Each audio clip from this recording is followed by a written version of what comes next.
Ready? I'd now like to call this meeting of the Coventry Town Council of February 7th to order at 6:30 p.m. Clerk, please take the roll. Councilmember Pasqua. Here. Councilmember Ludwig. Here. Councilmember Shockley. Here. Vice President LeBlanc. Here. President Lima. Here. Vice President LeBlanc, can you please lead us in the Pledge of Allegiance?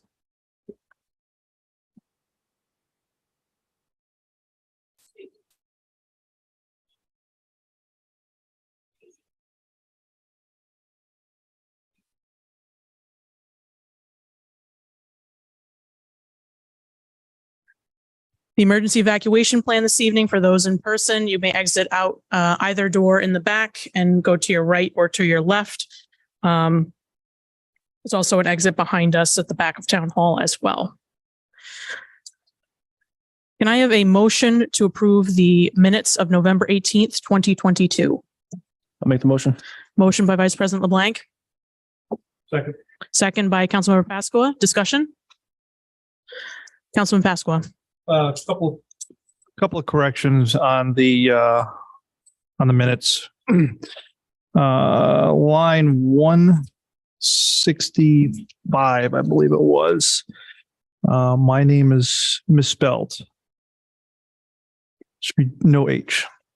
And a suggested correction, at several points there it references a Mr. Angel, who is a local attorney that lives in town. I suggest that we write out his full name, which is Ray Angel, because I don't think we want any confusion that it's our solicitor that made these comments. That's all I have. Thank you. Vice President LeBlanc. I'd actually like to make an amendment to the motion to add the documents that were in the binder that I had submitted the night of that meeting. I had referenced it in my remarks, and I actually had given a copy to the clerk for it to be part of the meeting minutes. So we have a motion on the floor from Mr. LeBlanc to add the supplemental binder. Do we have a second? Second. Second from Councilman Pasqua. Discussion on that motion. Hearing none, clerk, please take the roll. Councilmember Pasqua. Yes. Councilmember Ludwig. Yes. Councilmember Shockley. Yes. Vice President LeBlanc. Yes. President Lima. Yes. We're now back to the original motions discussion. Councilmember Shockley. Apologize, I didn't get these in before, but on lines 121 and 122, it says that I both made and seconded a motion. I'm not sure how it actually happened that evening, but if we could just get that.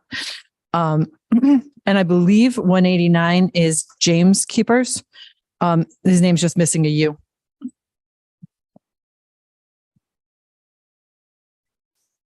Thank you. Is there any further discussion?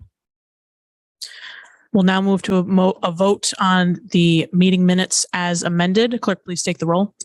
Councilmember Pasqua. Yes. Councilmember Ludwig. Yes. Councilmember Shockley. Yes. Vice President LeBlanc. Yes. President Lima. Yes. 5 in the affirmative, 0 in the negative. We'll now move on to public comment on docketed items only. Is there anyone present here in Town Hall for public comment on docketed items only? Moving to Zoom. Is there anyone here on Zoom with public comment for docketed items only? For all members of the public, going once, going twice, 3 times, public comment is closed. At this time, I'd like to take a motion to take the agenda out of order and move up new business item B, introduction of Taft and McSally, new bond counsel for the town of Coventry. I'll explain after we get into the motion. I'll make the motion. Second. Motion and second. The discussion here is this bond counsel, actually, you've received a memo today from Mr. Angel from this bond counsel, and there's some information in there that the administration and bond counsel believes that we should just see and acknowledge and take a look at before we vote on the resolution that's on our agenda tonight about the stage 2 application. Any questions for the discussion? Councilmember Shockley. I'm just wondering what made us decide to change our bond counsel, who we had in place before. And So we'll get to that when we get to that item, but this I thought that's discussion, what we were doing. no, this discussion's still on the motion to take the agenda out of order. Oh, yeah, sure. Any further discussion? Clerk, please take the roll. Councilmember Pasqua, Yes. Councilmember Ludwig, Yes. Councilmember Shockley, Yes. Vice President LeBlanc, Yes. President Lima. Yes. 5 in the affirmative, 0 in the negative. We're now on to new business, item B, introduction of Taft and McSally, new bond counsel for the town of Coventry. Mr. Angel, I don't know if you want to make an introduction. Sure. And I can also address Council Member Shockley's comments. First of all, I'd like to introduce to the council David Ferrara of the firm Taft and McSally, a very experienced bond counsel. I'll let David speak for himself in a few minutes. But to address your question, we couldn't find evidence that this town had worked with former bond counsel in quite some time. Given the exigent circumstances of this and the relative size of Taft and McSally and their particular contemporaneous experience with school bonds, the town administrator, I beg your pardon, the town manager had asked me in conjunction with him to see if we could move in a different direction. And this is the direction that the town manager would like to move in. And that's why Mr. Ferrara and his firm have been invited.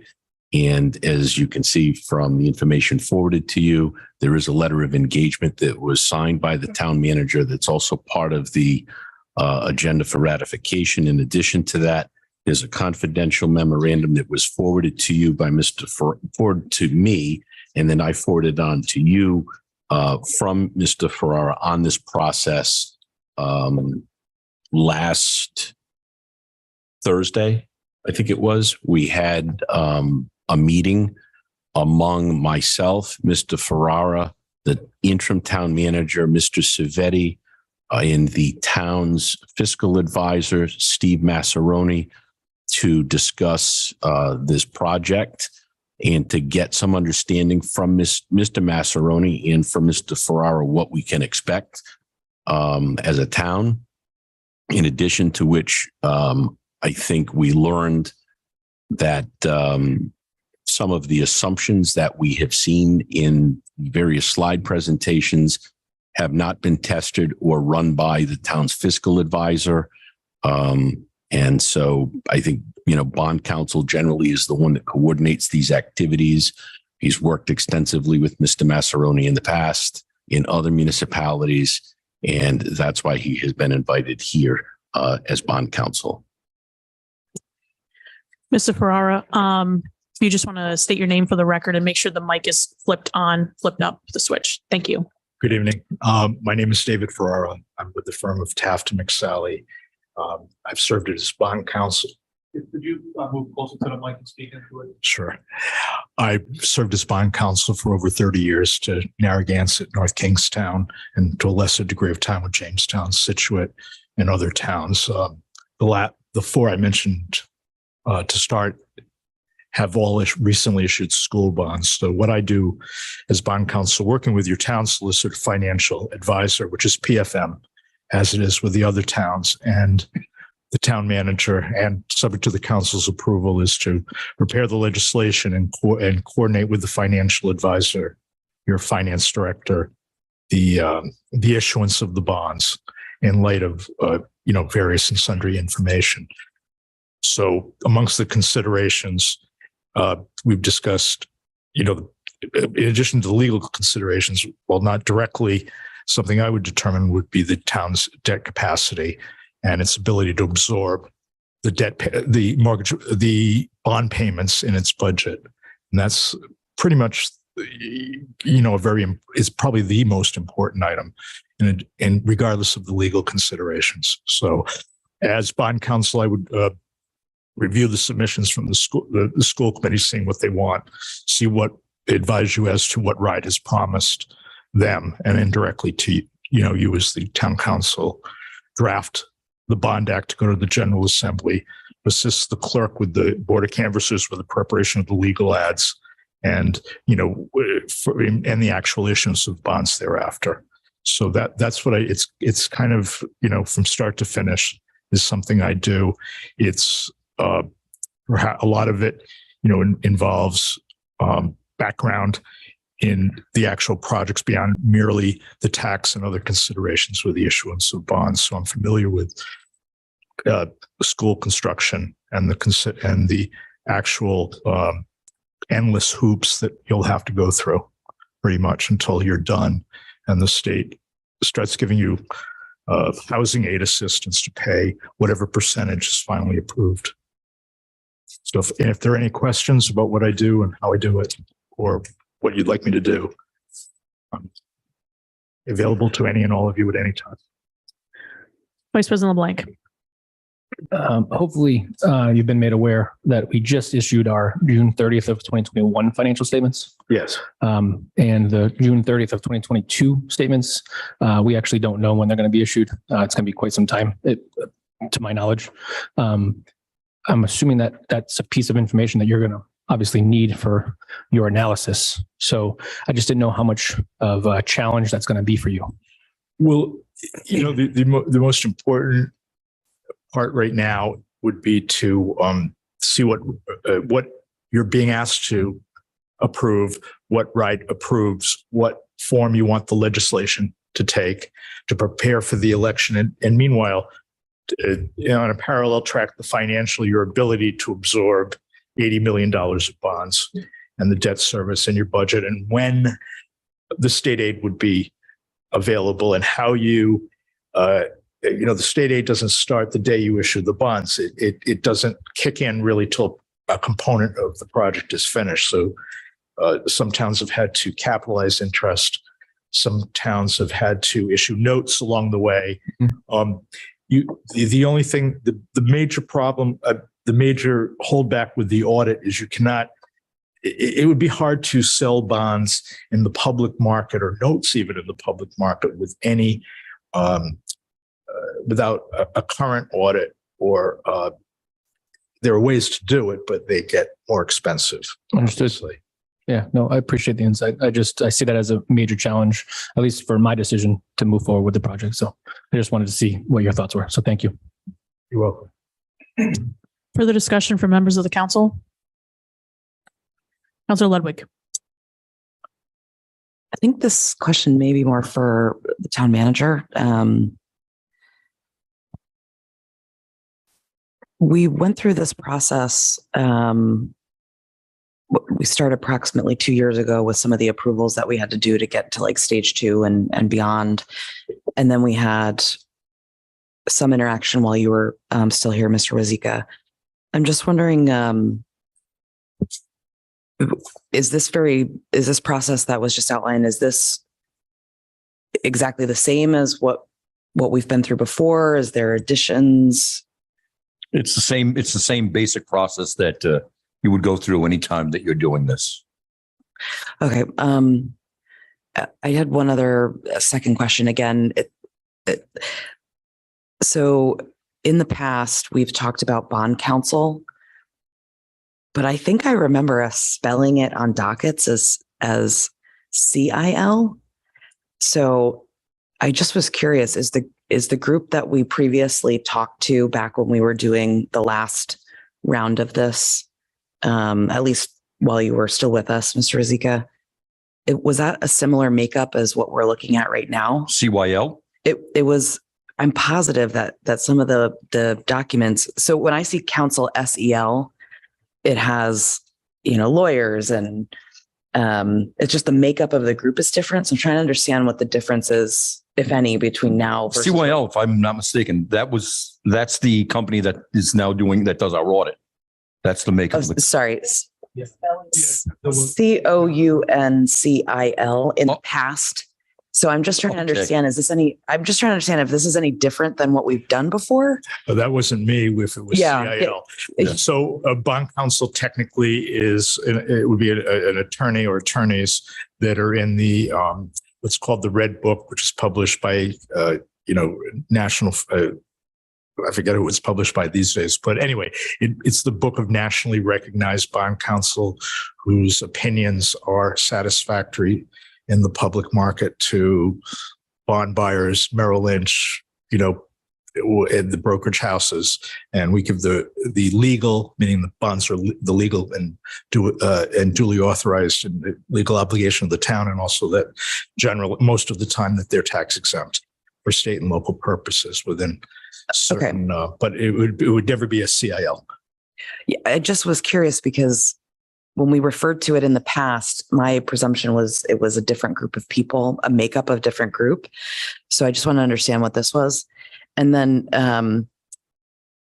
I did want to also ask one last question. So would we engage with you, for example, like, would you go to some of the school building committee meetings, or is just this kind of like, we give you a directive? I have, if you wanted me to. I will do whatever within the realm of bond counsel or attorneys, and sometimes at the instruction of the solicitor, if there was anything specific, or if there's something specific that was concerning, I would go there.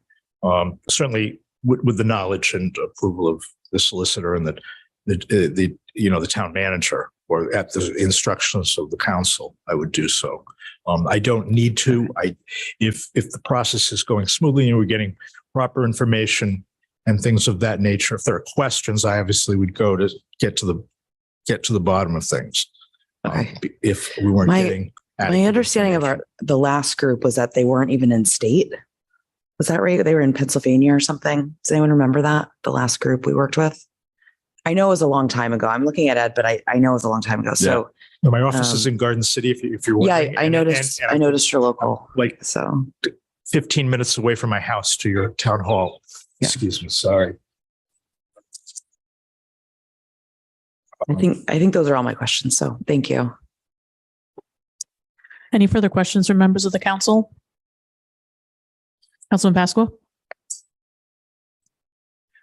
So I believe you stated you have experience with school bond.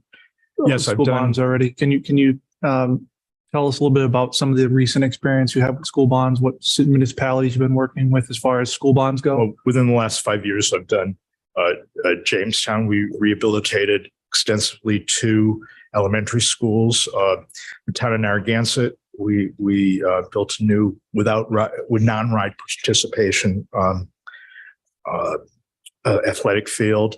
North Kingstown, we did renovations and improvements for 12.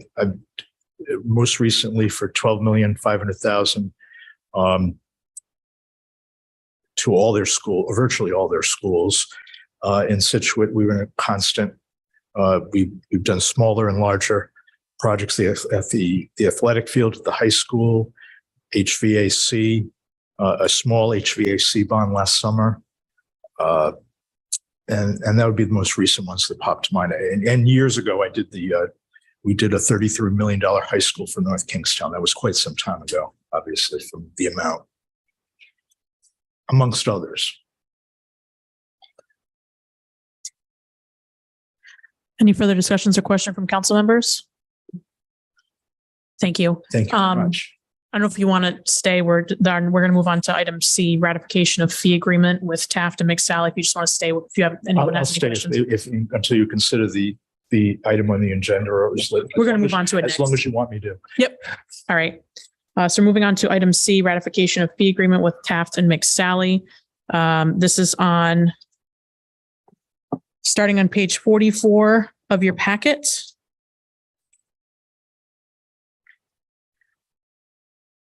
Do I hear a motion to ratify the fee agreement with Taft and McSally? I'll make a motion. Motion from Councilmember Shockley, I'll second. second from Vice President LeBlanc. Discussion? Councilor Ludwig. I'm just curious why we'd look to ratify the fee agreement when we've only talked with one group. Is there any background you can give? I don't know if this is Solicitor Angel or Ms. Rosica on why we're not looking at any other groups. Okay, good. So given the exigent circumstances and the pace at which this council is moving forward, I was asked by the town manager to collaborate with him as to how quickly we would be able to do this. Certainly some preliminary discussion with Mr. Massaroni indicated that he had not really spent any time at all with the financial underpinnings of this project, which is the beginning of the analysis. And I also thought it best, as well as Mr. Wazika, that the council gain an understanding as to the legal side and the financial side. And I know Mr. Civetti can also speak to this. The two tracks that the council is on is the RIDE process, which has its own life. And then there's the financial aspect on the town side, and then eventually the convergence of the two at a certain point, where obviously the decision is made to go out and actually bond. And we're moving along at a pretty quick pace with respect to, and I would ask, Mr. Ferrara to speak to this, but it was the consensus of the town manager, of your finance director, of bond counsel, and Mr. Massaroni, that it was premature to move to a vote in May, and that the vote needs to be in November, is my understanding, and that there are particular process reasons for that. Perhaps Mr. Ferrara can shed some light on that. I thought the scheduled part of the May was, Is the mic on, Mr. Farrar? sorry. I thought the vote in the month of May was rather premature, impossible actually to achieve. You don't have an understanding of where those bonds fit in your debt profile and your ability to pay for them. When you go out to the voters, you're going to have to spell out the total cost of the project and how it fits in.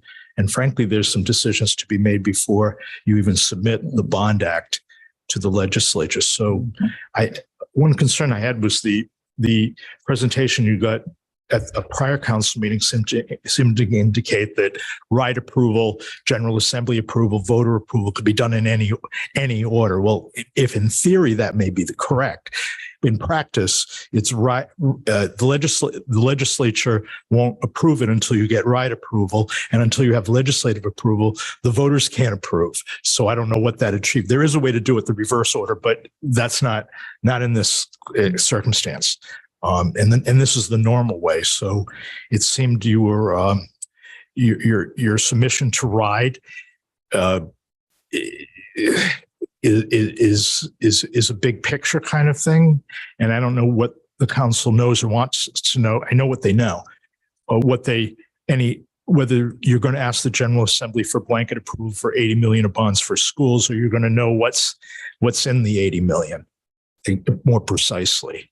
Also, reviewing that, some of your financial advisor has been the financial advisor for many years, and he's the advisor to my other clients as well, wanted to know what the construction schedule was and when you'd have to come up with money and all these other things which fit into your ability to actually make those debt service payments, and when. So it seemed you were being, pushed along without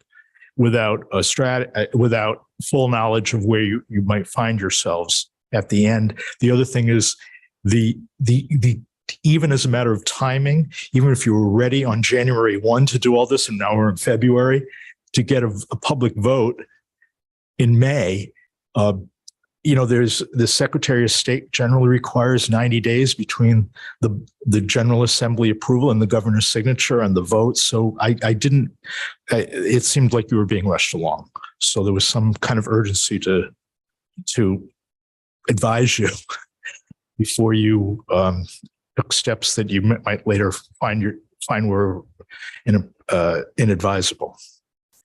And thank you for being here. So I think my question was more along the lines of, why are there no other candidates? So why are we selecting just this group?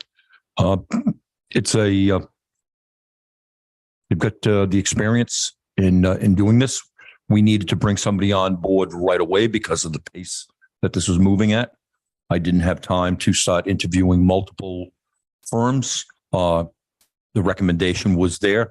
I asked Mr. Angel to do some research on which firms were what was considered one of the better firms in the state for doing it. And that was his recommendation. And it was either do it or drag it out. And I wasn't about to drag it out. So that's why I did what I did. Yeah, that background's helpful. I think for me, though, I just have nothing to compare it against. So it's hard for me to say yes to a fee agreement when I don't know, can we afford it? We haven't interviewed any other groups. So that's just kind of where my head's at. Madam President, can you speak to the typical fee structure, David, versus your fee structure in this particular instance? I know that it's customary, for example, I'm going to let you speak to it. The bond counsel, it's hard to say exactly what it is. I've given you an hourly rate for anything before the actual issuance of bonds. I think that rate is fair, if not actually under market for bond counsel. So it's probably, in fact, I know it's under market for some of the other bond counsel. Councilmember Shockley. Thank you.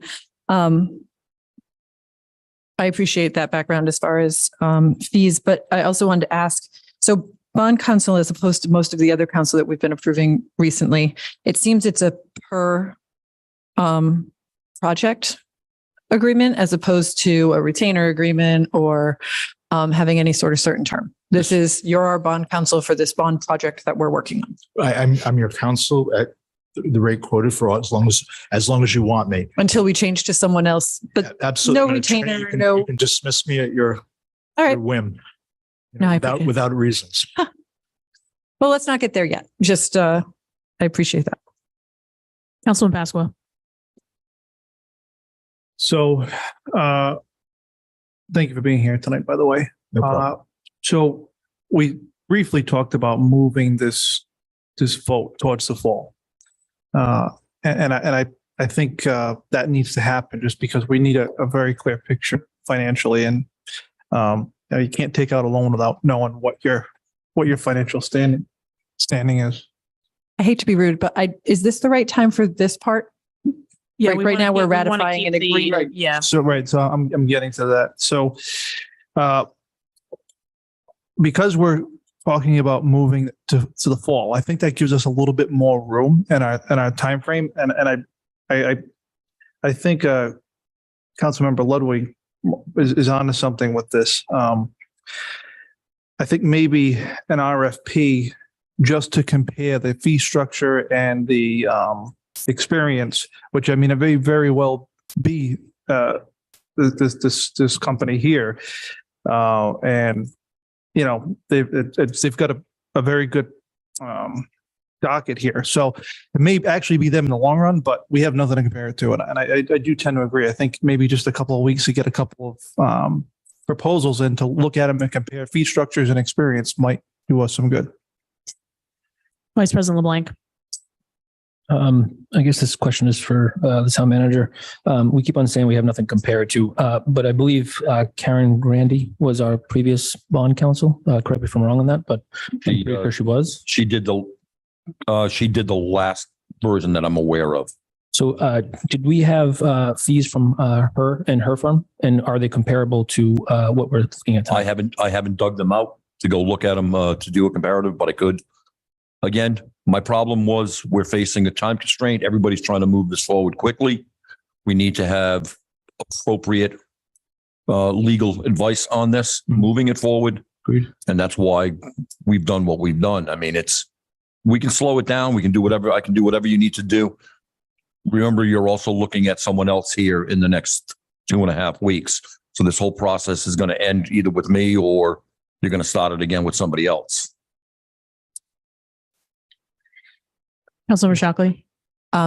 So just to make sure we're going into it with eyes wide open, just something you said earlier, because I don't disagree with council members Ludwig and Pasqua, except on the fact that even if we push the vote to November, there's a lot of things that need to be done now in order to finish the proposal make sure that we have the language correct for what we're going to put forward in November. So I just want to make sure I understand that correctly. A vote in November doesn't mean we don't have to get all the work done much sooner, a lot of the work done much sooner than that. Well, from my end, what you need to do is have a bond act that I prepared, that I certified a legislative counsel at the State House, that a bond counsel prepared it, that you be familiar and comfortable with the format it takes, because it's not a standard. There are very many versions of it, and that needs to be done so that legislation is passed before the legislature adjourns. And usually bond acts are pretty much gotten in now, unless, for whatever reason, the town's legislative delegation is in a position to push things through at the last minute. So it's entirely up to you. I don't want to force myself on anybody, but you need to get the bond act going pretty soon, and whatever else is going on. Vice President LeBlanc. Just a final comment. There's no retainer here. There's no fixed fee for 3 months, 6 months. I don't have a problem moving forward. If you could at least get me the previous cost from the last bond counsel, just so I could look at it. We could send on an RFP in the middle. In the meantime, anyways, if we want to. But I just feel like we do need bond counsel representation right now, so that you can move forward with the school building committee. We can get some answers, and we can get this project started. So just wanted to make those comments. Any further discussion from members of the council? Councilor Ludwig.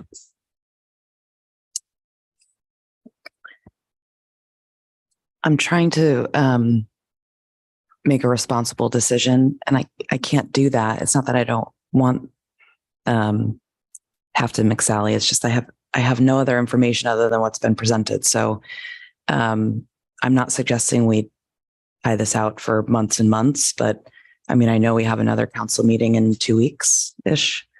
So just having some sort of sense that I can go back to the residents in my district and say, I'm asking the question, this is a comparable rate. We went through this person's background. That feels like a responsible step for me. So that's gonna mean I'm gonna have to vote no on the ratification of the fee agreement tonight. And I don't want to do that.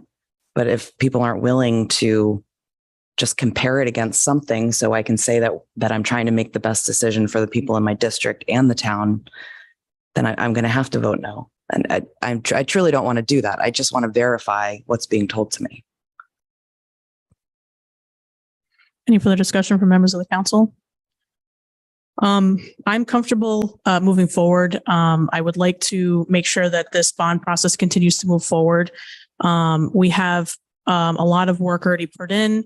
We have the opportunity to lock in generational opportunity, reimbursements, state grants, something that Coventry hasn't been able to enjoy, I don't think, ever, in terms of an impact from state support. I would echo the sentiments of Vice President LeBlanc about bringing forth the previous bond council's rates, so we can at least see that maybe in the form of a memo to the council via email. I think that would be appropriate. I think this is also the same case as before when we ratified contracts of the solicitor team. This is not something that normally goes out to RFP. If I'm not mistaken, this is something that's of the town manager's purview. And we budget for this appropriately. So that's why I have a comfortability with that at this point. And we do need this support, and we need it to stay in line on schedule, even for a November vote, as Councilman Pasqua has stated, and Councilmember Shockley. We're not putting out for gravel or plumbing work. We're putting out for professional services, and we need to hire the people that are going to best meet that need. And that's what we've done here on who we're looking to bring on board for this. An RFP doesn't guarantee anything other than you're going to get a low bid in, you're going to get a high bid in, and you still got to pick the one that you want to do. And professional services, we're not obligated to go out to bid. We have to bring the people in to do the job. And that's what we've done at this point. Thank you. Clerk, please take the roll. Councilmember Pasqua, Yes. Councilmember Ludwig, No. Councilmember Shockley, Yes. Vice President LeBlanc, Yes. President Lima. Yes. That's 4 in the affirmative and 1 in the negative. Motion passes. We're going to now move on to new business item A, ratification of settlement re Crompton Meadows. This is pages 17 to 42 in your packet.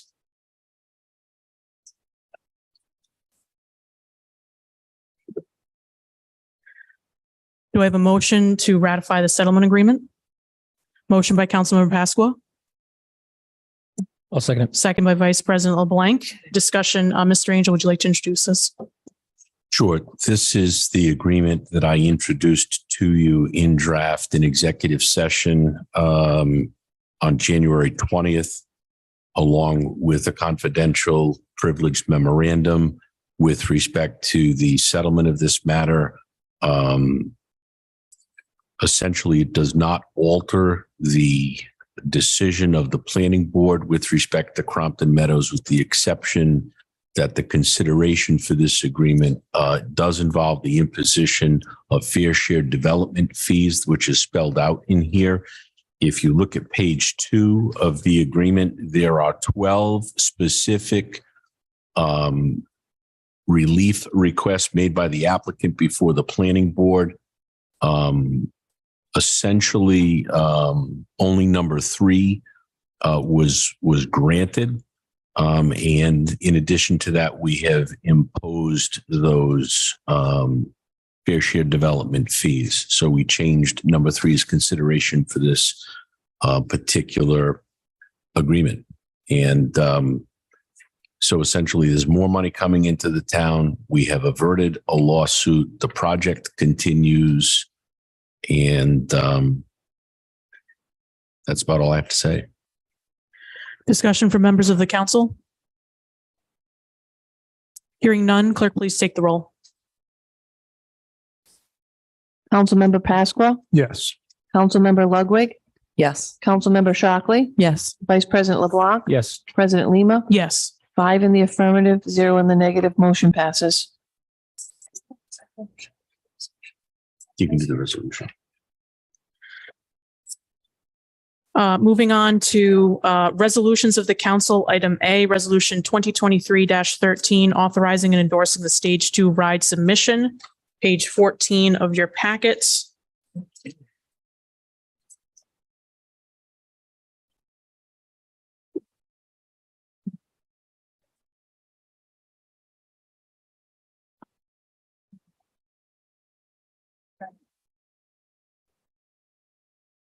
Authorizing and endorsing the stage 2 ride submission, whereas in the town of Coventry, the school building committee hereinafter SBC has been engaged since September 20th, 2022 to evaluate the present school building deficiencies and future school building needs of the Coventry Public School District hereinafter CPSD.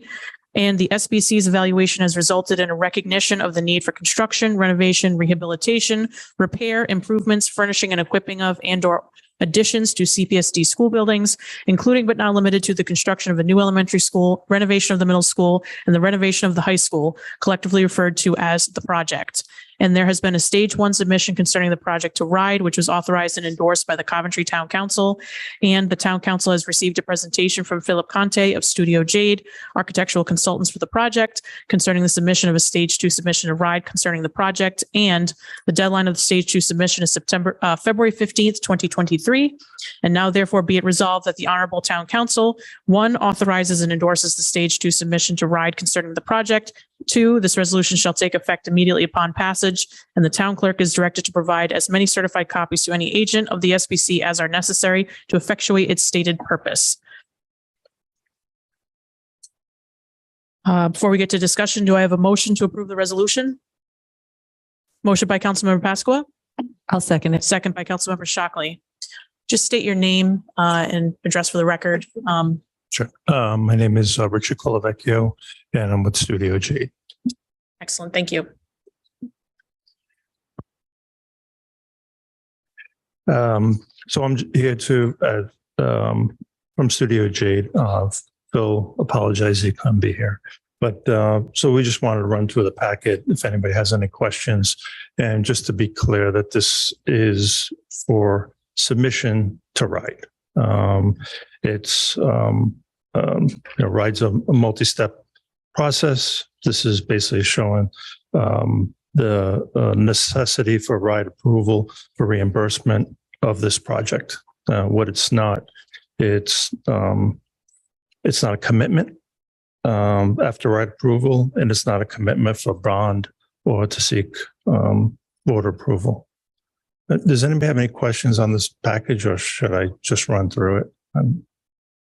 Has everybody seen it? Yes, I think it's the same. I believe it's the same packet as last week, Hillary, President Lima. I don't want to. Okay. So again, the project, we're going to identify the project. What slide are you on? Application. I was on the next sheet, please. Thank you. There we go. Thank you. So the application, stage 2 application is approval on the submission of the stage 2 application. It is an administrative step for a multi-step RIDE process. It's necessary for RIDE approval for reimbursement, and it's just a confirmation of the project. Like I said, it's not a commitment to follow after RIDE approval, and it's not a commitment for bond or to seek voter approval.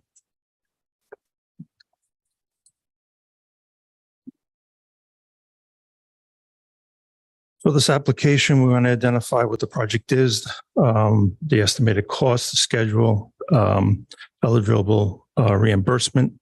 It is due on February 15th. We have already received the building committee recommendations. We are seeking tonight the town council approval. The current reimbursement, this is including all the incentives, is 69%. This project, it touches every school. It includes warm, safe, and dry initiatives. The includes programmatic opportunities district-wide and generates cost savings and potential town revenues. Okay, the projects. So we have five projects. I think we're well aware of this. There's the new elementary school project. There's the high school project, Weston Elementary, Washington Oaks, and then the middle school. So 82 million is our estimate for the new elementary school. Work at the high school, 8.1 million, Western 3.8 million, Washington Oak 2.5, and then the middle school 3.4 for a total of $100 million. So if we go to the new elementary school, we're looking at a capacity of 1,000 students. This is being proposed on the middle school site, adjacent to the middle school itself. What's being taken offline would be Ty Oak, Hopkins Hill, and Black Rock. For the high school, we're looking at gym improvements. This is for 8.1 million. The floor and the bleachers, auditorium improvements, audiovisual equipment, the science lab improvements, new casework. The fitness center improvements is interior finishes and then a fire suppression enhancement. For Western, we're looking at 3.8 million as an estimate. High impact visual enhancements, cafeteria improvements, media center improvements, and domestic water distribution.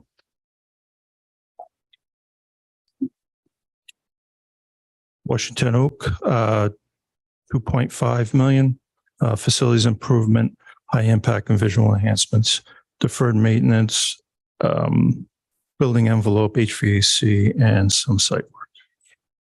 And then finally, the middle school, 3.4 million. This is really for building envelope improvements, the roof. So the costs, the expenditures, like I said, during the presentation, 82 million for the this on the left-hand side, 82.2 million for the new elementary school, 8 million for the high school, 3.7 for Western, 2.5 for Washington Oak, and then the middle school, 3.4. Again, total of 100 million. Where, as far as the revenue side, you'd be looking the bond, 80 million. There are some facilities equity grants by the state at 3.2 million. PayGo is 8 million. There's a PayGo equity adjustment, of 8 million. And then facility equity grant bonuses and property sales of 800,000, bringing you up to the 100 million. And then the appraisals of the 3 properties, 3 schools that would be taken offline, 1.5 million, 1.6 million, and 1.8 million. So again, tonight we're looking at asking for town council approval to basically just move the project forward, the process forward to RIDE. So schedule wise, if we get approval for the application, and if town council elects to proceed following the approval, and then the bond vote is successful, then the soonest construction could begin would be the summer of 24, with anticipated completion date of September of 26. There could be some minor projects within there for completion, but that's what we're proposing the schedule is for. So I know I went through that pretty quickly, but are there any questions? A lot of that we have seen before, but questions from members of the council? Councilor Ludwig. I just had one question. There's no page numbers here, but it's on the cost page. I noticed it says in the green table, almost at the bottom of the green table, facility equity grant bonuses and property sales, and it has an asterisk. I assume that asterisk goes to the appraisals at the bottom. Correct. So that's almost a $5 million market value. So why is the number in the chart only 800,000? I think we're just trying to be very conservative on what those properties will really be worth to an outside organization. Okay. So, I mean, these are appraisals, which are actually going to sell for, I'm sure. Okay. So this is just like a conservative estimate. Okay. Just to speak to that, we did try to be very careful not to use assumed money in deciding what we should bond for. We really wanted to make sure that we were using things like the equity grant, which has already been approved for the school. So that's why we felt comfortable adding that 3.2 million in. But in case we decide maybe not to sell a building, to do something different with it, as far as the schools that are going offline, we really just wanted to be, as you said, very conservative in what we were using as far as money that isn't going to be coming in definitely. Okay. Even best case scenario too, the thought was with the sale of those properties, that money was recommended to be put into a capital revolving fund that feeds itself through state projects and reimbursement year over year to help the schools. So that way we have this dedicated fund that we can work with the state and tap into first for capital projects for the school. And so they recommend that you use funds that you gain from property sales to start that as their seed money. So obviously we don't have to do all of the money that you get from the sale, but a good portion of it should be your seed money to start, given the fact that most construction or renovation projects take, a considerable amount. Thanks. Further questions from the council? Discussion? Vice President LeBlanc. So if this gets approved this evening, what's the estimate turnaround time for rides approval? And then when would the next action need to be had by the town council? It would be May that they're obligated to make a decision by. Okay. And I'm sorry, your second question. The next question would be, what would be the next action by the town council? Would it be the bond vote itself? Yeah, approved to go to bond, right? Got it. Okay. Thank you. Appreciate it. Councillor Shockley. Just to verify for the timeline, I want to make sure, would the council have to approve the language for the legislation before the bond vote? Is it okay that I'm speaking to the audience? Yes. Mr. Ferrara, you want to come to the mic and just explain? At some point in the next few weeks, I would suggest that you come to a conclusion as to what you want to submit for a bond act. So the legislature tends not to approve the bond act and send it to the governor until the finance committee has in hand the right approval, because once they approve you, they've kind of approved reimbursement of you to either the minimum amounts or the maximum amounts. They can't approve on a maybe. Yeah, and you absolutely can't schedule a bond vote till roughly 90 days after the governor signs or neglects to sign the passed bill. So I wouldn't suggest you wait till May to submit the bond act if you plan on doing it this year. 100%. I'd also like there to be further discussion with Mr. Carrera as far as the additional 8 million in PAYGO so that we can know whether or not, and I believe he has reached back out and you might be able to. I have an answer on that. But Perfect. if you have any other questions, feel free. Okay. So I spoke to Mr. Carreño from RIDE and I asked about the pros and cons. We had talked about this at the school building committee of submitting the stage 2 in February versus September, having the bond vote in May versus November. And he said that if we submit stage 2 next week, we lock in all the PAYGO, the 16 million, and all of our reimbursements, as well as the other, grant monies that come along with it. And we have to have a bond vote within 6 months of RIDE's approval, which is happening in May, to have the referendum. So by submitting now, we lock in our 69% potential reimbursement and the 16 million PAYGO up front. If we wait to submit stage 2 until the September, the other cycle's stage 2 deadline, we risk not getting the 16 million, probably won't, because we're competing against double the amount of school districts, and we'll probably get less than the 8 million is what I understand. And we also lose a couple of percentage points on the reimbursement because I think that cycle has different reimbursement circumstances. So that's what I've been explained to by Mario at RIDE. Further discussion from members of the council? Councilor Ludwig. So we were in a somewhat similar position about 2 years ago. A few of us up here were where we were told that that the amount that's on the submission for the stage 2 application is not binding. But then we were somewhat people were not happy with us when we continued along the process, and that $80 million was too high. And so I've said from the beginning of us picking up this project again earlier last year, I am not comfortable betting the farm on all of this. So I think from the basic information we have now, the $80 million number is still making me very nervous. And I've said a couple times over the last, 6 to 9 months, I want to be on board. I want to understand what the financial impact is that we'd be voting on. I understand that number is not needed. I'm assuming it's a not to exceed. I don't know if anybody knows that. So not to exceed. But I just want to be very clear that this does not mean that I am going to approve an $80 million bond.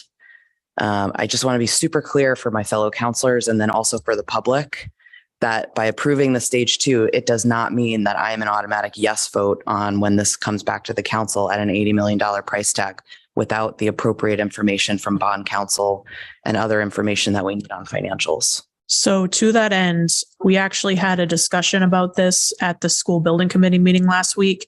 And the committee and Councilmember Shockley can correct me if I'm wrong, but there was conversation about, well, if, we kind of made the rest of the school building committee aware of our situation here about not being all the way up to speed with bond counsel and the town's financials separately. And the sentiment in the room was, well, we'd like to get something done for these schools.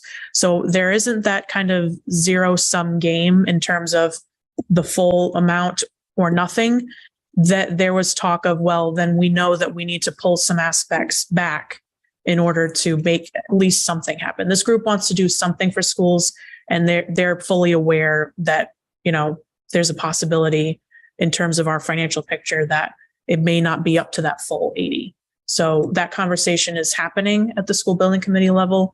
There shouldn't be any surprises. We talked a lot about how this would be presented to the council and their understanding and not wanting to repeat history from 2 years ago.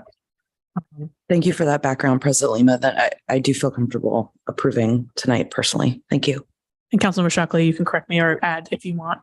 No, I feel as if you were a great start to that discussion, but people were really, they're really coming at it from a different direction this year. This project is the one that we feel would be the best use of current incentives, but there is that understanding of we're currently in a place where we're figuring things out a little bit ourselves. And the council, even if all 5 of us had the desire to approve, we need more facts. Mm-hmm. So everyone understood that. It was a very collaborative discussion last week and very understanding of the circumstances.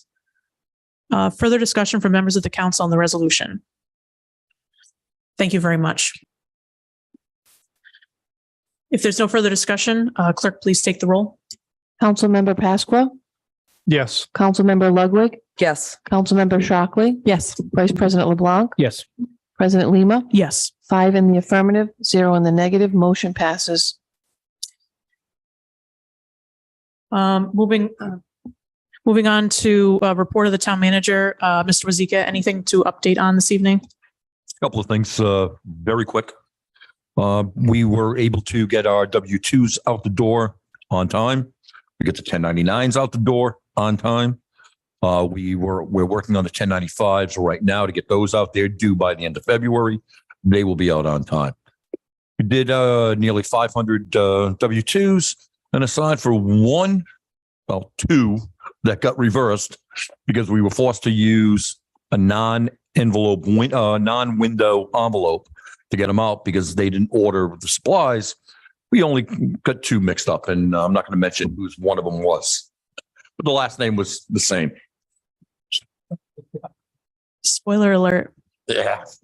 So, but we got them all out the door. Fortunately, the W-2s don't have socials on them. There's no, identifying marks. And our council president, her address is known, and salary as council members known. So it was nothing, no confidential information, unfortunately. We're processing almost all the checks are being done in-house now through our systems, unless they are already coming in a small packet from like one of the outlying departments like DPW or something. Those are being done. We've changed over our cash policy. That's being deposited locally. Office is taking one of our clerks to the bank to do it, and then we're just doing a file transfer, a wire transfer to move it over to our primary bank, which is TD Bank. We've increased the size of the finance department. We've doubled the size of the finance department. We've got a third full-time employee. We brought back our former payroll clerk back in that position. The payroll clerk has been moved on, and she is working on updating all of the old data that hasn't been put into the system, doing all of the pretty much anything and everything that's been missed over the last 18 months. We also have a part-timer that Mr. Savetti has brought in. So we've got 4 people in there at part of the day. We're making some great progress on that. Mr. Savetti can go into that. What else? The budget worksheets, operating and CIP have gone out the door. All the department heads have them. They've started to return them, so we should have those back shortly. We'll begin that process as well. I really want to thank all of our employees that we've got in town. I got to tell you, these people are working overboard. They're working nonstop. So a lot of them are working through lunch, no cost to the town. They're really working to bring us back to where we need to be. And I'm really thankful that we've got the employees that we've got. We got a DPW department whose leader has been out of work for a couple of weeks from surgery. They're moving forward and doing everything they need to do with minimal issues. They're doing the job. So I just want to thank everybody. Take this opportunity to. A lot of times our employees don't get credit for what they're doing, and they're working and doing a hell of a job. And I just want to thank them publicly for everything they're doing. And thankfully they stayed around and are there to help us get through this. And because of them, we're getting through it. And with that, I'll shut up. Thank you. Any questions for the town manager? Hearing none. Moving on to report of other town officers and officials, update of Robert Savetti, interim finance director. Any updates, Mr. Savetti?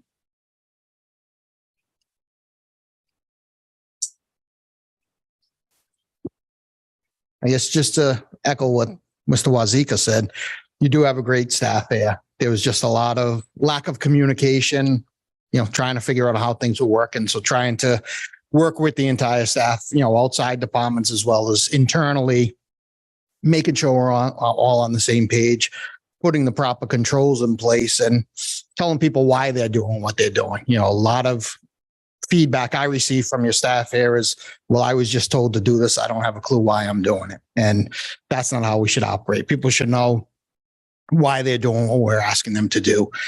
So as Ed said, we've made a lot of progress. We're getting a lot of the transactions entered in there. I know there was some discussion, when we talked last meeting about reconciliations not being complete. There was, I guess, a communication where it was indicated no reconciliations have been done. We did look at the file. So we were told to look in an Excel file. There's information in there, but the information is really an export of a lot of the data from the bank account and then just comparing but no adjustments made. And again, you saw the balance sheets that we had last month. To me, a reconciliation is when you've adjusted your bank statement ties back to the general ledger. That's when you have a true bank reconciliation. So just exporting the data into an Excel sheet and going through it is not a bank reconciliation. So as I told you last time, it's going to be a long process, but we are getting there.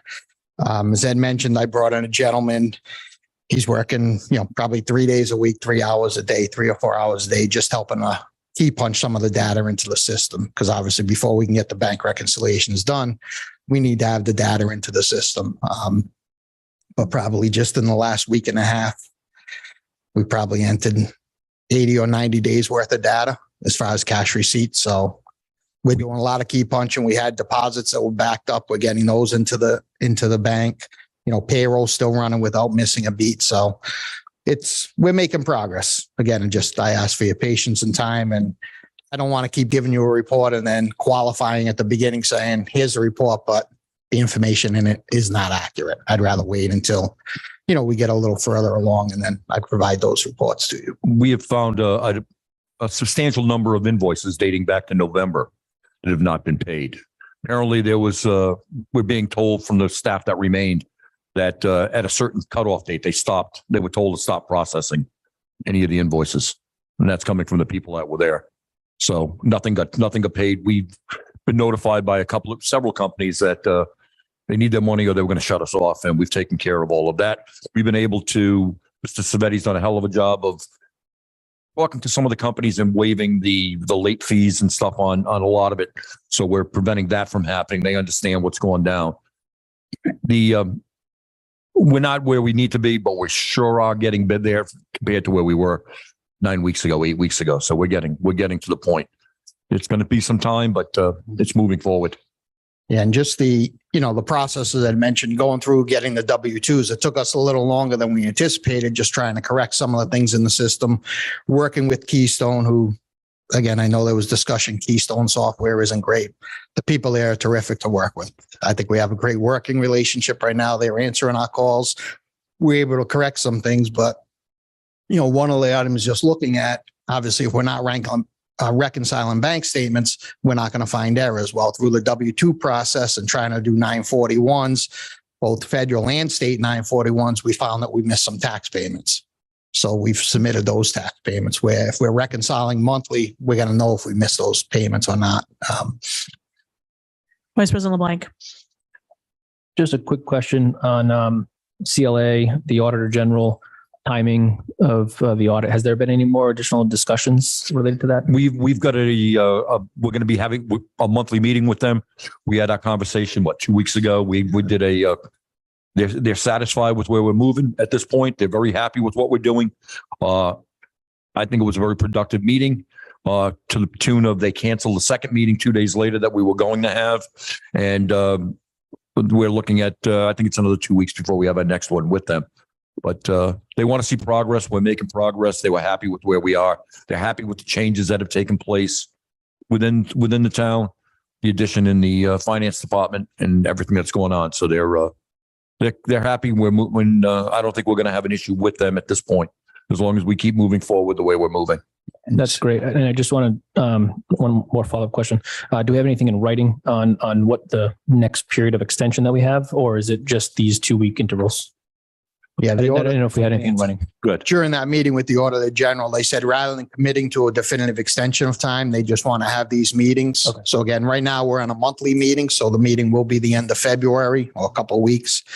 We'll have that meeting. After that point, we may do meetings every 2 weeks, but they didn't want to tie our hands or have us commit to a time frame that really may be unrealistic at this point. So we had told them in that meeting that we would expect to have, or we're optimistic that we can have the audit ready to commence in May.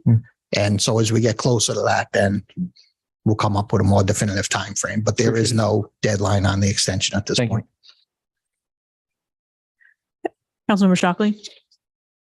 Thank you. So I appreciate that you've brought someone in part-time to just do that data entry work that's time consuming, but necessary to get to our next steps. I think you heard the previous presentation where knowing our financial position in a extremely timely manner is important to taking next steps in this bond.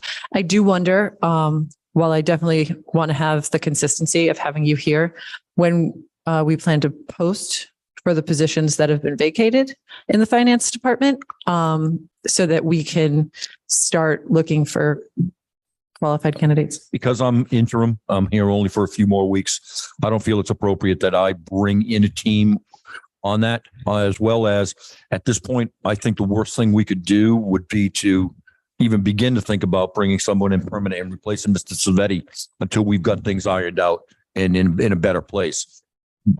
Anybody new coming in is going to have to start from ground zero. Mr. Savetti's been in here now 4 weeks, digging through everything, getting everything to, the basic understanding of where we are.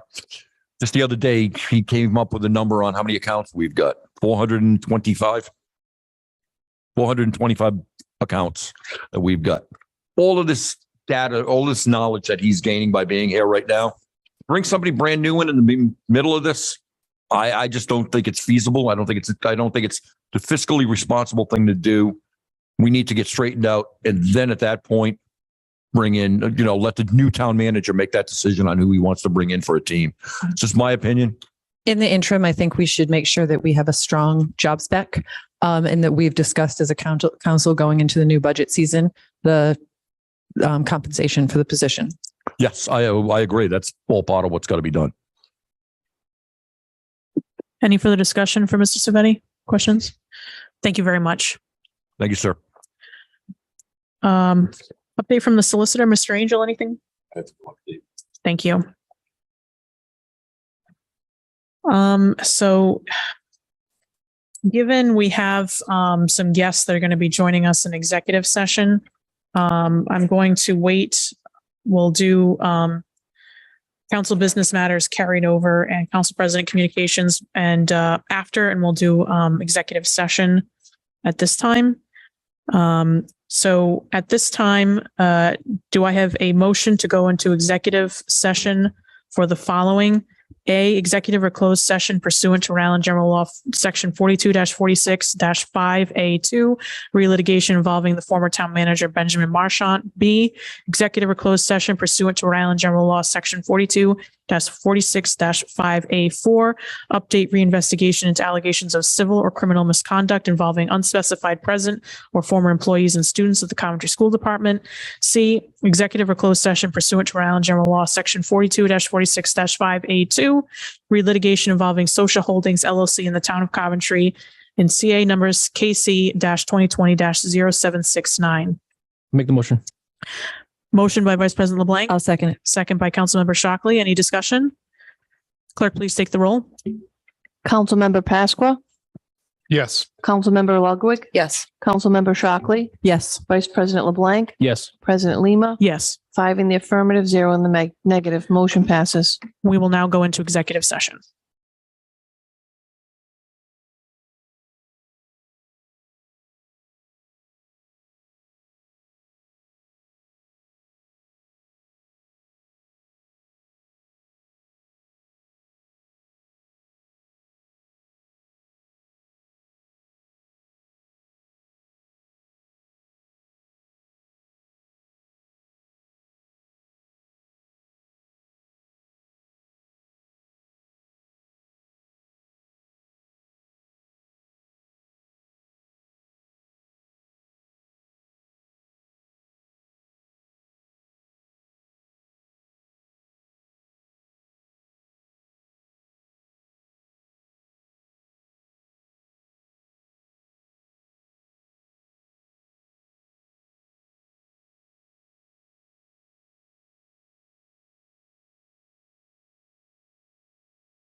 Yep. Do I have a motion to come out of executive session? Make the motion. I'll second it. Motion by Vice President Blank, second by Councilmember Shockley. Any discussion? Clerk, please take the roll. Councilmember Pasqua, Yes. Councilmember Ludwig, Yes. Councilmember Shockley. Yes. Vice President LeBlanc, Yes. President Lima, Yes. 5 in the affirmative, 0 in the negative. Motion passes. Do I hear a motion to seal the minutes of executive session? I'll make the motion. Second. Motion by Vice President LeBlanc, second by Councilmember Pasqua. Clerk, please take the roll. Councilmember Pasqua, Yes. Councilmember Ludwig, Oh, yes. Councilmember Shockley, Yes. Vice President LeBlanc, Yes. President Lima, Yes. 5 in the affirmative, 0 in the negative. Motion passes. The council met in executive session to discuss the following. A, executive or closed session pursuant to Rhode Island General Law 42-46-5A2, relitigation involving the former town manager Benjamin Marchant. Closed session pursuant to Rhode Island General Law, Section 42-46-5A4, update reinvestigation into allegations of civil or criminal misconduct involving unspecified present or former employees and students of the Coventry School Department, and a closed session pursuant to Rhode Island General Law, Section 42-46-5A2, relitigation involving Social Holdings LLC in the town of Coventry in CA, number KC-2020-0769. Discussion was had, no votes were taken. We're now moving on to Council President Communications, revised FY24 budget calendar. This is on page 15, 16 of your packets. Just had it right here.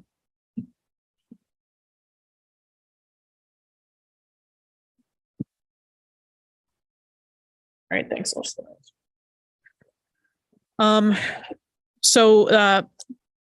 We had conversations with the school department and they had mentioned to us how in the last couple of years, they've brought this up, but there's never really been conversation about it. When the school department gets their official numbers from the state in terms of what their state aid is going to be, it's not until like almost the last week in February, first week in March. So they said, look, you're asking us to give you a draft of our schedule and we don't even know what our real state aid numbers are going to be. So it's kind of a waste of everybody's time. So they asked if we could move it back a little bit in the timeline. So that way we're only doing things once and the budget they give us is the legit budget. So that has more accurate information. So that's why you'll see an adjustment in the submission of the draft budget of March 10th. And then the submission of the final budget, March 17th.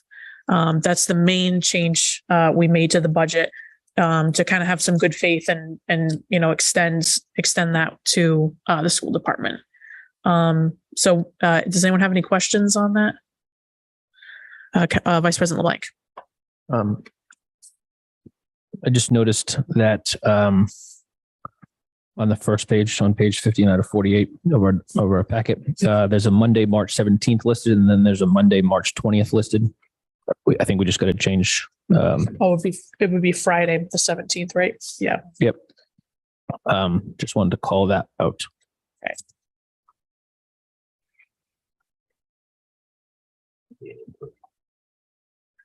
Councilmember Shockley? Just as part of tonight's discussion, can we decide maybe which of these should be put out for code red to let residents know there's a meeting? Definitely the work sessions or anytime that we want to make sure that we're helping the residents be involved in the process if we can. So yeah, I'm glad you brought that up. I moved up the week that we're doing the public hearings because where it was we were having a Saturday hearing the weekend of Memorial Day, which to me, that's not a good show of transparency. And it's telling us we don't want you to show up. So I moved up the Tuesday and the Saturday hearing a week earlier. So we're not coinciding with the holiday. And then by doing that, it also bumps up our vote a week too. And that way, if we don't have the supermajority on that first vote, it gives more than just like 4 business days in between to come up with an alternative budget to put in front of the council. So it's still the same amount of time. It's just shifting things. So in a way makes more sense transparency wise for the public and operationally in case of certain circumstances. But to your point, I don't know if the code red is better for the week of the public hearings. That we're having them on the Tuesday and the Saturday. Maybe that's appropriate the week before. Maybe even a second one before either the March 10th or the March 17th budget submissions, just to let people know, hey, we're starting. Go online, look at the schedule, pay attention. I just want to make sure that people understand that if they want to be involved in some way, we're putting it out there. Yeah. So Put it on the website, refer people to the schedule. yeah, earlier rather than later, we just put out budget season starting. Mhm. And if you want to go online and see the schedule, great. And then we'll do another one before public hearings. Councilman Pascal? So on the code red, in the past, there was some controversy, I guess you could say, saying that there's some authorized uses for the code red and unauthorized uses. We use two different databases. The code red, the actual 911, reverse 911 that comes from the state, we cannot use unless it's a true emergency. The other one that we have is a self-generated, as well as the people who sign up for it. All of that is the base that we use. So we don't get everybody, but we do get the majority. But yeah, we don't use the actual code red reverse 911 database. Not used. Any other questions or discussion? Now, I noticed there was a date put on here for past adopted, but this was more for informational purposes. Right. I just corrected Okay. what was on there. And All right. So unless the council feels the need to formally ratify, this was more so just as a FYI. We had a discussion with the school and move those dates for them. Okay. Thank you.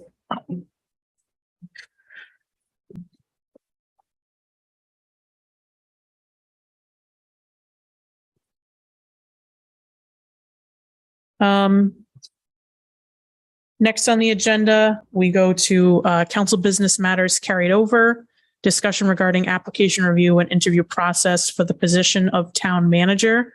So you received the packet of applicants from Mr. Wazika, but there were two that came in just in the last day or so, I today, believe. they came in today. Some came in today. So we wanted to start the discussion about next steps. We're now into, I believe, week 3 or 4 since we've opened the applications, or even, I think week 4. So I think we got a majority of them over a week ago, some of them more than that. So hopefully you've had time to review them as Mr. Wazika has given them to you. So we really need to decide next steps on interviewing and moving through this process. I had made the suggestion that council members come here today with 2 or 3 candidates from the pool that they'd be interested in interviewing, and then we need to set the interview date. I had kind of wanted to help us get a conversation rolling. I had put together a kind of proposed schedule for the town manager hiring process. I'm just take one, pass it down. We are working against the timeline of when Mr. Wazika is leaving. I just wanted to be cognizant of that and the importance of the role of town manager and getting someone in here in a timely fashion. So with that, I'll open up the floor for discussion from council members.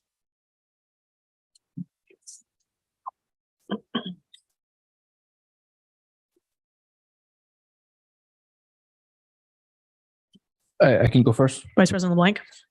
2 names from me, James Lathrop and Daniel Perillo Jr. Okay. Anybody else? Neat. Councilmember Shockley. I also had those two on my list.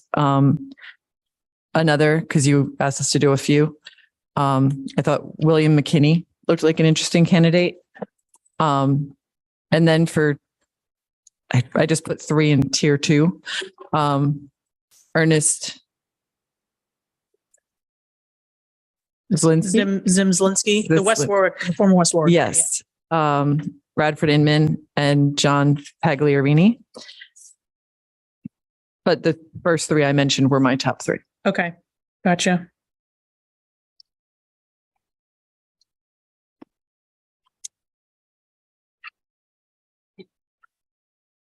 Any other requests for certain candidates to be interviewed? Councilor Ludwig. So, just looking at this proposed schedule for hiring. And this was just me by myself sandboxing, trying to get the ball rolling. So this was just a product of me. Yeah. So, well, I like the idea of having a process outlined, and particularly having some sort of like top 2 candidates. I find it really hard to believe that this group, or at least a subset, doesn't have someone specific in mind, considering the number of residents that I've had from across town calling me and telling me they already know who the next manager is. So I'd really like to ask, please don't waste anyone on this council's time. I'd rather just start with the person that maybe we send an email to Mr. Wazika and say, who's your top candidate? And then whoever you get 3 of those from, let's just immediately interview that person. I don't want our time wasted here if it's unnecessary. Okay, thank you. Councilman Pasqua. I don't personally have somebody specific that I want to see in that position. The 2 people that I looked at, I think are both great candidates, and I personally want to hear from both of them because I don't know who's a better fit. So that's where I stand on that.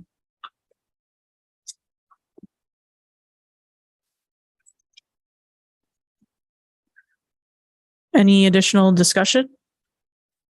Councilmember Shockley. So, while I understand the sentiment, based on if we want to be able to stick with an aggressive timeline, our best bet is to interview at least a few candidates. Our top candidate may or may not want the position, depending on the criteria we put around it. B, interviewing a few on the first day, and I mean at least 3, may make it so that if we have to go to our next candidate, we have some in line. Like, I actually feel, and it's a union rule, but they say you have to interview the top 6. So if that's just a number we work with, I have some definite peremptory challenges here where I wouldn't want to interview them at all. Mm-hmm. But, while I don't think living in Coventry should be a criteria for being the Coventry town manager, my time on council has shown me that people with some sort of relationship to the state and to the area could be a really important component. And that's why I picked my second round of 3. So that's just what I used as a thought process. The first 3 I picked based on pure either knowledge of or interest in the resume. But I will say the second 3, if we feel we do have to work outside of the top candidates, I'd like additional strong candidates that we've already spoken to, had some sort of interview with. Even if we feel a second interview is necessary, if we don't get our first or second choice, I want to have them in the pot so that we can stick to what is an aggressive timeline. And we need an aggressive timeline. We need someone in the job. So while I also enjoy I don't disagree with things that Ms. Ludwig said. I simply want to make sure we're moving this forward, regardless of if we feel there's someone who might be the appropriate candidate. Councilman Pasqua. I'd like to add one more person to my list, Yes, Mr. Inman. the one that's already on here. Mhm. Oh, you're adding. Okay. So I wanted to echo the sentiments of Councilmember Shockley in terms of the Rhode Island piece. In my opinion, I do think that we need someone who has Rhode Island experience. I think that their whatever network that they can bring to the table to help us make inroads with specific state agencies or even just the State House in general or other local stakeholders or public bodies. I think that's extremely important. It's what Coventry needs. In terms of the schedule put forth, I do want to point out the only extra date in here is February 13th. All the others are previously planned council meetings. So while it's an aggressive timeline, we've only added one in order to try and meet a goal of getting a town manager in here by the beginning of March. So that's number two. That was my 2 cents. I like the names that I've heard being put forth. I did some due diligence myself on some research on some of these candidates, ones that I thought, well, based on the population, the budget, kind of overall experience with municipal management, figured maybe we can, give them an interview. But some of them I did my due diligence and found a lot of news articles that showed some turmoil with their councils, some resignations with deals and packages made, and some accusations thrown back and forth, very messy. And it's just something that I think we need to stay away from. I'm not trying to cast aspersions based on just that, but at some surface level due diligence, that's something that's a red flag to me. From here, I guess the council would direct Mr. Wazika to contact I don't know if you've been marking it down while I've been saying it. I have. The Mr. McKinney, Mr. Paglarini, Mr. Inman, Mr. Lathrop, Mr. Zimzlinski, and Mr. Perillo. The February 13th date, I haven't heard anyone say that doesn't work for them, but just wanted to see. That's a Monday, yes. So we've got 6 candidates that we're going to bring in. What time do you want to start doing this? Because I'll start making these arrangements or I will have the HR director set the times. If you give me a time frame that you want to work from. Can 6 be done for this one, or do we need to do 6:30? That actually seems too late. Or should If we're going to interview 6 people, No, I feel we should start. no, I've just got to ask it because it's happened in the past. There was something the way we did this where we had to notify them and ask them if they want to do it in private or in open session. Are you looking at doing it in private or open session? Or how are you looking to do it? But we had to always give them that option because of, that's going to be up to our solicitor. So there is, for key positions such as this, the Open Meetings Act, the case law from the Attorney General's office indicates that you can conduct the interviews in closed session, particularly to delve into sensitive matters, to talk about salary and things of that nature. So there's no reason why this can't, and it's a key position. So there's no reason why this cannot be done in closed session, and it would be posted as such. But if the council's comfortable, I mean, I feel as if this is something that should start in the afternoon.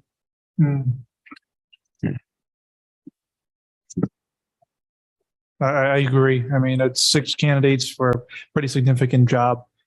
It's going to take some time to interview these people the right way and do our due diligence for the task that they're going to be handing them. So I would think that giving ourselves more time with these candidates is prudent. Well, I know that all of us work, so we need to figure out what the earliest time is that folks could get here from their day job.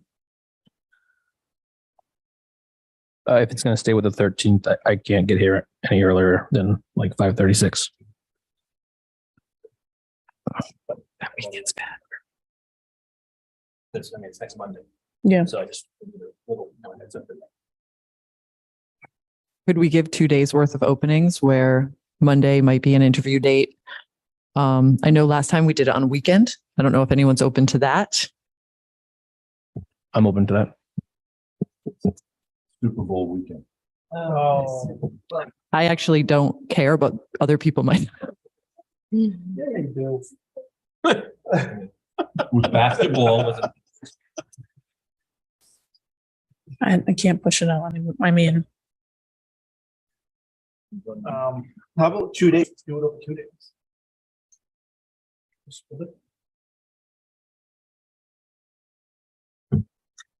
I mean, what day though? Because like I picked this date because a lot of you had already given me your February availability back when we were picking the 7th. And I think I picked this for a reason. I think the only other date maybe that we could do would be the 16th, I think the Thursday. I'm away the 16th through the 23rd. What? I'm on duty. Yeah, that was the other thing. It's like, Then, I mean, I would say if we're, we might want to limit it to 4 candidates if we don't plan on starting during a workday. so were there tier 2 candidates you wanted to knock off the list, or? Say no those last 2 days or knocking them off the list. I'd say keeping them as alternates. If we can't come up with another day we could interview. But I just don't think we can do 6 interviews between 6 o'clock at night and midnight? Or we start with top 3, and then if we feel like we haven't gotten anywhere, go to the next 3.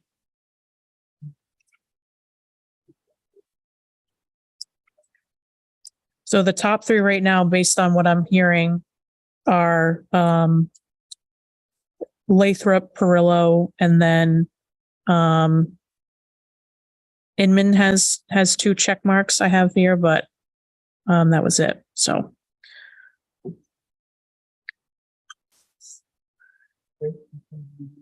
Tell me. Lathrop, Inman, and Perillo then for Monday. Does anyone disagree with those 3? Feel there's another one who would be a stronger candidate? Because I'm fine with those 3. 6:30, 7:30, and 8:30. That work, or do you want to break? We can go. Can you do 6, Jamie? 6? We can bump up to 6. Yeah.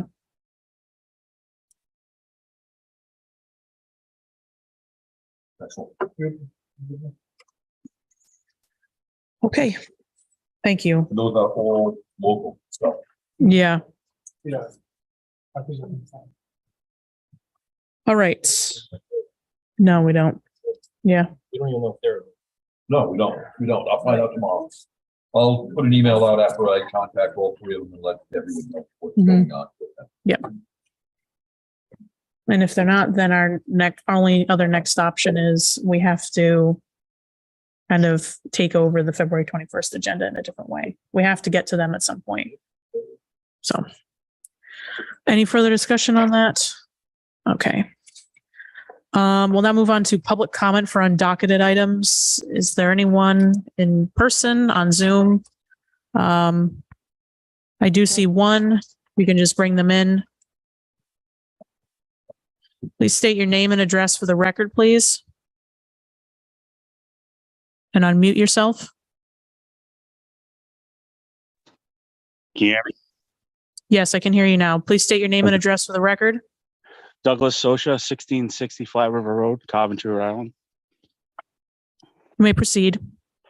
Okay, I wanted to speak about the John Pascu situation. It seems as if it hasn't been addressed, and I'm not sure if the town manager planning on addressing it at this point or the solicitor. But I'm just wondering, when there's a mandatory, there's a violation of the home rule charter with the fact that he has to be removed and that nobody is doing anything about it. He's able to just sit in the executive session here by using the town property.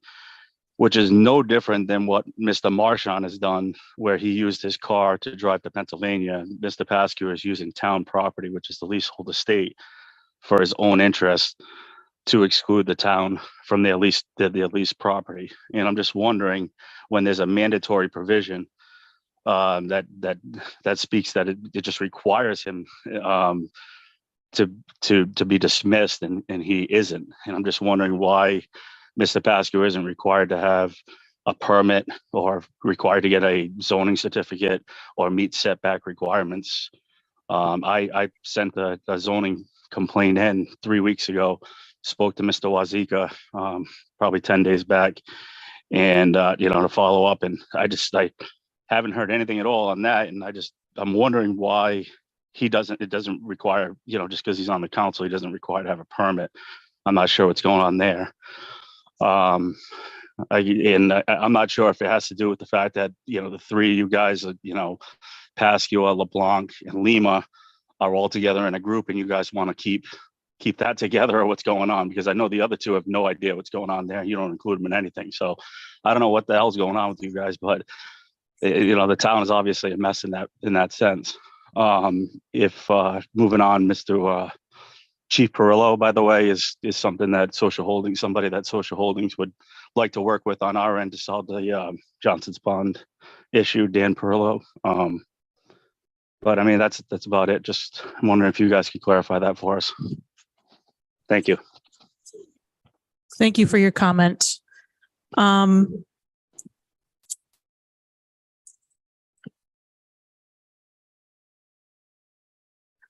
All right. If there's no other member of the public here for public comment, I'm going to declare public comment closed. Do I have a motion to adjourn the meeting at 10:28 p.m.? Make the motion. Motion by Vice President LeBlanc. Second. Second by Councilman Pasqua. All those in favor? Any opposed? The ayes have it. We are adjourned.